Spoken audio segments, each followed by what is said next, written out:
Un horror.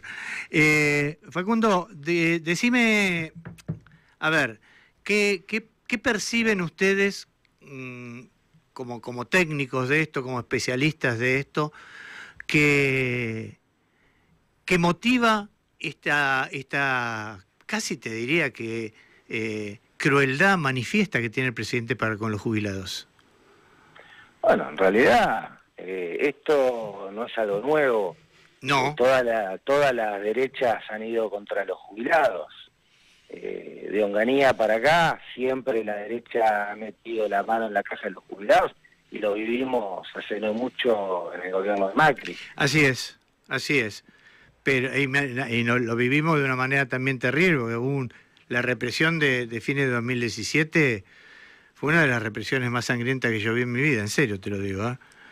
No sé si te acordás esa plaza de los dos congresos con los policías pasándoles a los viejos por encima de las piernas, que estaban tirados y les pasaban con las motos por arriba de las piernas. Pero hay como una especie de ensañamiento de Milei con los jubilados, ¿no? Sí, respecto a lo que decís, no solo me acuerdo, estuve en las dos sesiones en las que no se pudo llevar a cabo, la que pararon, el 12 de diciembre y en la del 18 de diciembre. Así es. Ahora, Milei lo que está haciendo es un ajuste que tiene como principal caja a los jubilados y después a los empleados públicos.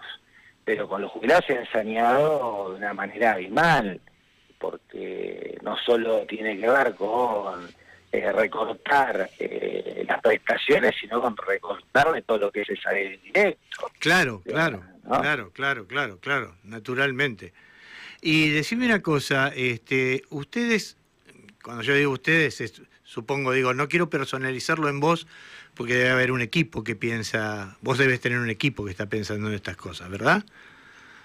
No, ¿No? La verdad que mira. siempre, tanto mi padre como yo hemos trabajado solos, más allá de que asesoramos gente, pero siempre hemos trabajado solos. Lo que a mí me ha confundido, y te pido disculpas por esto, es que la verdad es que hay una manifestación de tanto conocimiento en las redes, cuando ustedes discuten estas cosas, cuando vos explicás estas cosas, estas cuestiones, que la verdad, ¿viste? Cuando vos decís, bueno, atrás de tal tipo que es el front de una empresa o de un estudio o lo que fuere, siempre hay un equipo trabajando. Bueno, te pido disculpas por eso, por no personalizarlo. Entonces te lo pregunto a vos puntualmente, porque hay una discusión. El presidente dice que el aumento son 2.3 del PBI y los técnicos dicen que no, que es muchísimo menos. ¿Es así? ¿Es muchísimo menos darle este porcentaje, no vetar esta ley? Pero el presidente, a quien le tendría que preguntar es al presidente de la Comisión de Presupuestos, que es su candidato en la provincia de Buenos Aires. Bueno. Porque José Luis Estar, pidió a la Oficina de Presupuesto del Congreso de la Nación que dijera cuánto iba a costar aumentar el 7,2%, sí. Después te cuento de dónde sale, aumentar el bono de 70.000 a 115.000, que es lo que decía el proyecto original, y extender 2 años más la moratoria tal cual estaba. Eso le dio a la Oficina de Presupuesto del Congreso de la Nación, no a los técnicos de afuera, que iba a costar 0,83%, aumentar 7,2% y 1,2% la moratoria, con lo cual no es una opinión externa. No, correcto. Es la Oficina de Presupuesto externa. Es decir, que cuando el presidente va y dice que estos son 2.3%, 2.3% del PBI, está diciendo una barbaridad. Como siempre. Bueno, eso también es verdad, tenés razón. Pero vos sabés que... Cuando el presidente dice que ¿qué tal? ¿Cómo te va, Hernán? Cuando el presidente dice que en dólares los jubilados cobran más que el noviembre del 2023, ¿Eso también es una falsedad?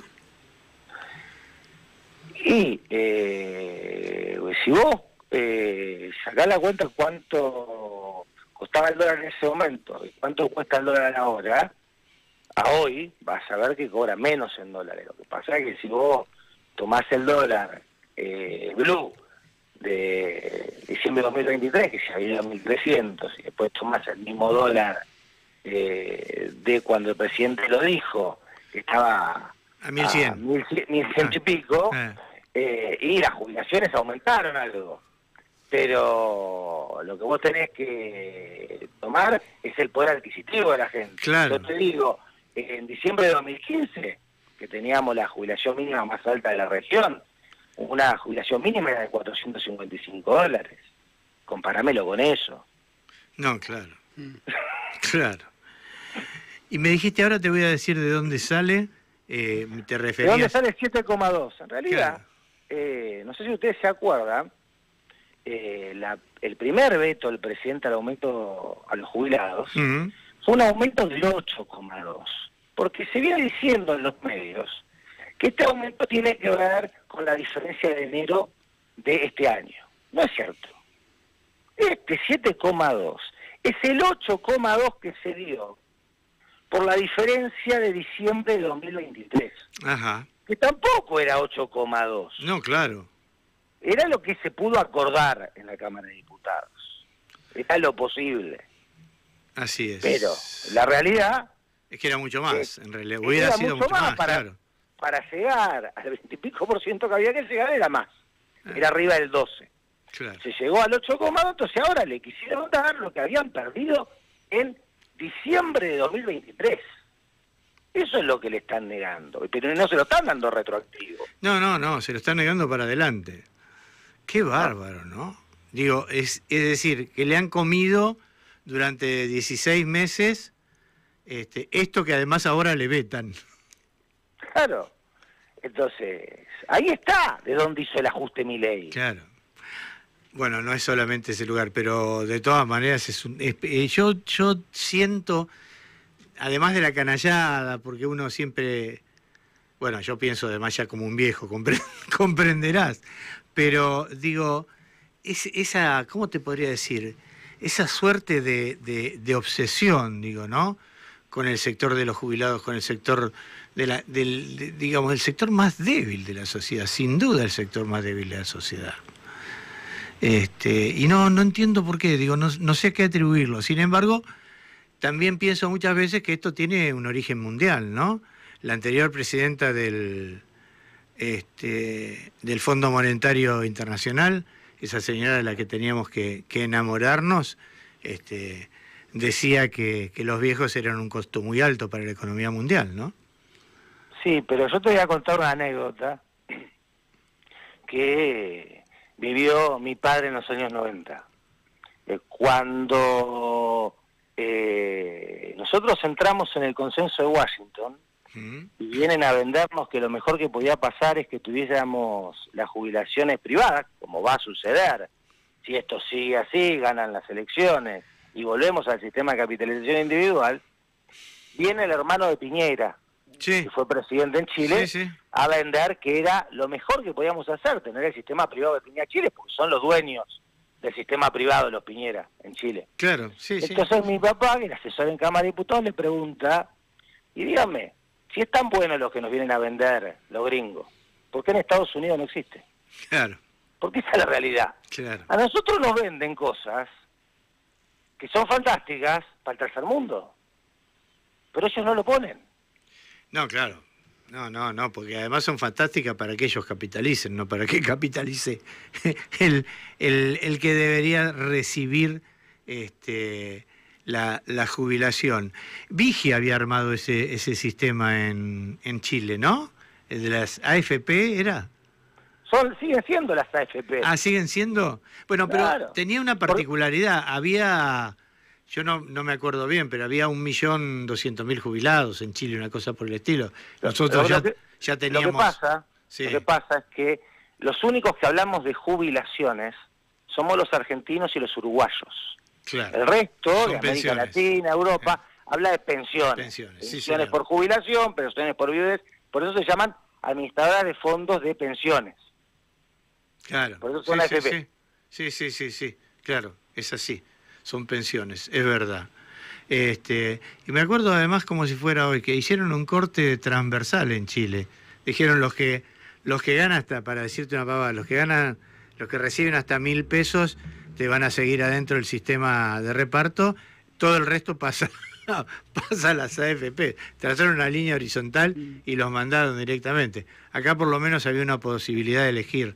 Te cuento porque yo elegí quedarme en el sistema de reparto en ese momento. Pero ¿sabes por qué sucedió eso? Porque hubo una gran pelea, vos te debes acordar, porque tenés edad para hacerlo, hoy la gente joven no se acuerda, de que quedara un sistema de reparto que la dio en ese momento el radicalismo. Sí, es verdad. Con Raúl Alfonsín a la cabeza. Así es. Hoy ese radicalismo no existe, porque si no seríamos lo que nos vienen vendiendo Chile, Perú, Colombia, México, que se quedaron sin sistema público. Sí, así es verdad. Entonces lo que nos está faltando es esa gente que defienda el sistema de reparto, porque si no hubiese quedado ese pedazo de reparto, no hubiésemos podido recuperar, claro, estatizar las FJP. Claro, no hubiésemos podido recuperarlas, estatizarlas, claro, recuperar todo ese sistema. Bueno, México de hecho dejó en ese corte, y eso me acuerdo perfectamente, porque yo estuve en México en ese momento, dejó 4 millones de personas afuera, pero afuera, directamente afuera, sin ninguna cobertura. Nosotros estuvimos discutiendo durante años cómo salir del sistema chileno, cómo salir del sistema colombiano, y hoy tenés a 2 presidentes que no son de derecha en los 2 países y no pudieron salir. No pudieron salir, claro, porque no hay otra cosa. Claro, es así, es verdad. ¿Qué perspectivas tenés, además si por ahí tenés alguna información, pero qué perspectivas tenés sobre la posibilidad de que le rechacen el veto? Yo creo que está complicado ratificarlo al veto. ¿Está complicado? ¿La tiene complicada el gobierno? No, creo que está complicado ratificar la ley. Ratificar la ley. ¿Por qué? Te digo mi perspectiva. Sí. Porque si vos ves el grupo de gobernadores que se juntaron, esta nueva Unión Democrática, el economista que los asesora es Giordano. Ajá. El primer director ejecutivo del ANSES, que tiene una propuesta muy parecida a la que plantea Milei, a la de la CIPEC, que dice que hay que dar de baja todos los regímenes especiales y privatizar el sistema. Por lo tanto, no vienen con una idea distinta a la que propone el gobierno. Con lo que le van a habilitar el veto y después van a charlar, digamos. Sí, van a negociar la transferencia a la provincia y coinciden ideológicamente con el sistema del Fondo Monetario, con el sistema de la OIT, de la OCDE, del Banco Mundial. Sí, claro. En términos electorales, ¿no es peligroso hacerle a los viejos eso hoy? Lo que pasa es que esas provincias encabezadas por Córdoba y Santa Fe tienen un error de concepto. Ellos miran sus cajas y lo que no ven es que entre el 80 y el 90% de los beneficios de la seguridad social que se pagan en Córdoba y en Santa Fe, los pagan CES, no lo pagan las cajas provinciales. Claro. Entonces ellos miran sus ingresos. Sí, y de entonces... hecho las dos hicieron brutales recortes. Uno lo hizo Giordano en Córdoba y el otro lo está haciendo Puyaro hace poco en Santa Fe. Sí. Pero no ven qué implica que las prestaciones de ANSES sean bajas en sus propias provincias. Claro, se pueden llenar la boca diciéndoles aumenté el 800% a los de la provincia. Total son 25, claro. El aumento que acaba de dar Córdoba sí, de llevar la mínima de 300 a 700 mil pesos, impacta en 6.000 personas. Claro. Entonces la mayoría de los beneficios de Córdoba los pagan CES. Claro. Ahí está la trampa. Mirá, yo no lo sabía eso. No sabía que el impacto era tan chico, a eso me refiero. Claro, sí, es tremendo, tremendo. ¿Hay alguna alternativa o hay algún proyecto diferente al que le propone el gobierno para el tema de jubilaciones? No, lo que hay que hacer es construir una alternativa. Lo que pasa es que, no sé si ustedes han visto, todos los medios lo que hacen es discutir la pirámide poblacional. Sí. Hay muchos viejos, hay pocos jóvenes. Yo vengo planteando hace rato que hay que dejar de discutir la pirámide poblacional y hay que discutir la pirámide de la riqueza. Claro. Porque los economistas se la pasan de todos los colores, Sí. de lo más progresista, diciendo no, porque el tema es la sustentabilidad del sistema. La realidad es que en ninguna parte del Estado es sustentable. El Poder Ejecutivo no es sustentable, las Fuerzas Armadas no son sustentables, la Seguridad Social es sustentable, siempre y cuando la decisión del Poder Ejecutivo sea hacerlo sustentable. Y para eso hay que cobrarle impuestos a los ricos. Claro. Y esto no es una cuestión argentina, esto es una cuestión mundial. Si uno analiza Europa, yo hice mi maestría en España, tienen sistemas no contributivos y si uno aporta, cobra más. Por lo tanto, la decisión es cobrarle más impuestos a los ricos y hacer que la sociedad viva mejor. Sí, y además, digo, tener trabajo registrado para todo el mundo, y hacer que un sistema de reparto tenga también un poco más de sustento en vez de que todo el mundo tienda a tener trabajadores por afuera del registro, es decir, que son empleos plenos, ¿no? Pero no hace falta solo eso, ¿eh? Porque si vos tenés trabajo registrado, pero a los ricos le das exenciones fiscales sobre las cargas sociales... Claro, tenés razón. Sí, tenés razón. Digo, nosotros tenemos acá la casta de la casta, que en vez de pagar las cargas sociales, lo que tiene es una exención fiscal que liquida en IVA lo que debería pagar por carga social, entonces con eso desfinancia el ANSES. Y además tenemos a los pobres pagando IVA, que va a ANSES, y bancando las jubilaciones de privilegio de los jueces que no pagan ganancias. Entonces tenemos un montón para analizar de cómo financiar ANSES y hacerlo sustentable, pero tenemos que meternos con la plata de los ricos. Claro, es verdad. Dentro de lo que podría ser el sector más progresista o más nacional y popular, llámalo como quieras, digo, porque si yo digo peronismo acá, me van a decir, bueno, pero también está... Digo, ¿hay gente pensando como estás pensando vos, Facundo? ¿Hay gente que te consulte sobre esto? ¿Hay gente que esté preocupada por estas cuestiones? Yo creo que sí, que hay gente preocupada. El tema es que primero tenemos que poder ganar las elecciones. Sí, claro. ¿No? Mientras siga ganando las elecciones la derecha, que muestra su crueldad con los jubilados todos los miércoles cagándolos a palos, y va a ser muy complicado que podamos llevar adelante un proyecto que sea solidario, inclusivo y con justicia social. No, lo que pasa es que yo te pregunto porque alguna vez Alberto Fernández también dijo que los viejos eran caros y demás. Digo, yo he escuchado ese discurso de parte de Alberto. Yo creo que en todos los sectores hay gente que piensa que la sustentabilidad del sistema hay que hacerlo bajando las jubilaciones, aumentando la edad jubilatoria, sacando lo que ellos consideran privilegios de las leyes que tienen los docentes, los bancarios de la provincia de Buenos Aires, los recolectores de residuos. Yo soy de los que creen que hay leyes especiales y leyes de privilegio. Claro. Por lo tanto, son dos cosas distintas, claro. Son dos cosas distintas, sí, porque sí. El Estado ha decidido a lo largo del tiempo apuntar a ciertas profesiones a las cuales le dice, yo quiero que la gente se dedique a eso, yo necesito que se dedique a eso. que es el caso de docentes, el caso del transporte, el caso de los recolectores de residuos, Sí, sí. ¿no?